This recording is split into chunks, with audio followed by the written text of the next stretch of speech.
In the Knight's Tale, Theseus, a victorious prince, brings Hippolyta and her sister Emily back to Athens after conquering the kingdom of Amazons.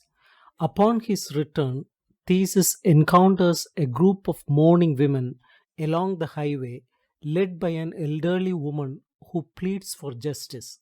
She recounts the brutal treatment of the fallen soldiers by Creon, the lord of Thebes.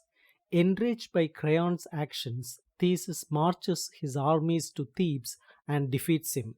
Amidst the aftermath, two wounded knights, Arcite and Palamon, cousins and former soldiers of Thebes, are discovered barely alive. Theseus orders their imprisonment in Athens for life. Confined in a tower, Arcite and Palamon both fall deeply in love with Emily, whom they spot in a nearby garden. Their captivity breeds intense longing and rivalry. Palamon prays for escape to pursue Emily, while Arcite, now free but banished from Athens, mourns his inability to court her. With the arrival of Pirithous, Theseus's childhood friend, Arcite gains freedom under the condition of exile. Despite his liberty, Arcite laments his separation from Emily. Meanwhile, Palamon, still imprisoned, envies Arcite's newfound freedom and contemplates rebellion against Theseus to win Emily's hand. 2 years passed, and one fateful night, Arcite dreamt of Mercury, who urged him to relinquish hope and sorrow and return to Athens to ease his pain. Determined, Arcite disguised himself and ventured back to the city, assuming the identity of Philostratus, the steward of Emily. Under this guise, he gained favor and eventually became Theseus's chamber squire. Meanwhile, Palamon languished in his tower cell for 7 years before finally escaping, intent on fleeing to Thebes in disguise. On the morning of their destined encounter, Arcite rode out for a solitary excursion. Amidst the countryside, he bemoaned his loveless existence, unknowingly overheard by Palamon, who emerged from hiding. With neither armed, they pledged to meet the next day at the same spot for a duel to claim Emily's hand. As dawn broke, armed and resolute, they converged once more. Simultaneously, Theseus, Hippolyta, and Emily, out on hunting expedition, stumbled upon the dueling knights. Theseus intervened, halting the confrontation. Palamon disclosed Arcite's true identity as the banished man returned in disguise, while revealing himself as the escaped prisoner. He also confessed their shared love for Emily. Though initially incensed, Theseus was moved by the sincerity of their affections. Despite their transgressions, he was swayed by the pleas of his queen and Emily for mercy. Acknowledging their devotion to Emily, Theseus demanded a solemn oath they must vow never to wage war against any realm under his rule. In a compromise, Theseus decreed that they would settle their dispute through combat, each with 100 knights, to determine Emily's future spouse.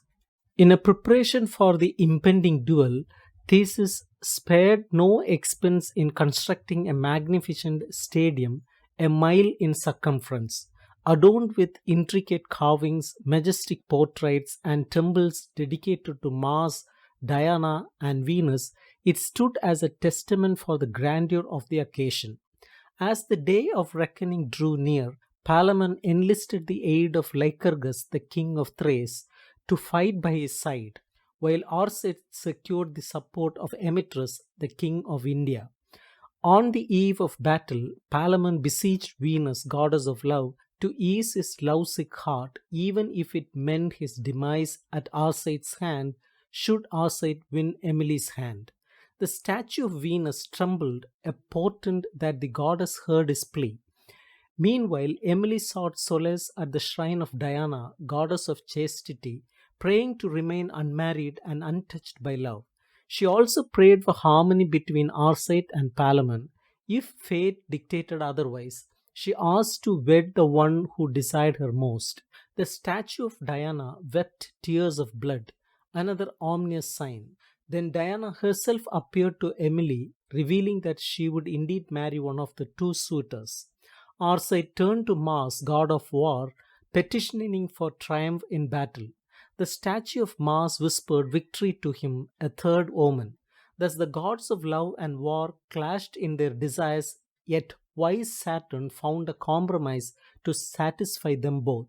He decreed to Venus that Palamon would win his beloved, while Mars would aid his faithful servant. Theseus meticulously outlined the rules for the battle between the two factions, decreeing that no combatant should suffer a fatal blow. The crowd erupted in cheers as the equally matched armies led by Arcite and Palamon clashed with relentless fervor. Arcite pursued Palamon relentlessly, and in turn, Palamon fought back with equal ferocity.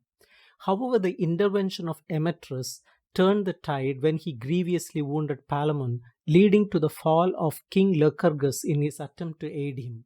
In the ensuing chaos, Emettus himself suffered wounds. With Arcite declared the victor of Theseus, despite Venus's disappointment, Saturn assured her that Mars had been appeased, promising a similar appeasement for her. But just as Arcite's victory was announced, an earthquake sent by Pluto startled his horse, causing it to stumble and fatally injure Arcite as it fell. In his final moments, Arcite expressed his belief that Emily deserved no husband more worthy than Palamon, uttering her name before passing. In a poignant conclusion, Theseus delivered a lengthy speech known as the First Mover's Speech and decreed that Emily would wed Palamon after honoring Arcite with a grand funeral ceremony. Thus, the Knight's Tale concluded on a note of happiness and resolution. The Knight's Tale, likely crafted before the broader design of the Canterbury Tales, stands as both an integral part of the collection and as a distinct literary work. Drawing inspiration from Boccaccio, Chaucer views a tapestry of romance heavily imbued with philosophical musings of Boethius. At its core, the tale epitomizes the conventions of romance while subtly critiquing them. The narrative, set in a bygone era, unfolds with Theseus of Athens at its pinnacle, gradually descending through the ranks to the humble Theban soldiers. This hierarchy reflects not only societal structures but also the tale's emphasis on status and rank. Yet within its romantic framework, the tale stretches the bounds of possibility, prioritizing moral quandaries over individual character development. Arcite and Palamon, mere pawns in the grand scheme, are propelled by fate rather than personal agency. Their prayers to Venus for divine intervention underscore their lack of control over their destinies. Emily, too, embodies the archetypal maiden, her desires subjugated to the whims of gods and kings. Despite her reluctance for marriage, she submits to her predetermined fate, a symbol of feminine resignation within the patriarchal narrative. Chaucer juxtaposes the chivalric code with its inherent absurdity, questioning its glorification of masculine honor. Theseus's endorsement of a deadly duel for Emily's hand reflects the tale's critique of such archaic customs. Opulence of the tales, typified by the extravagant stadium construction and grandiose pageantry, serves as a veneer masking deeper existential inquiries.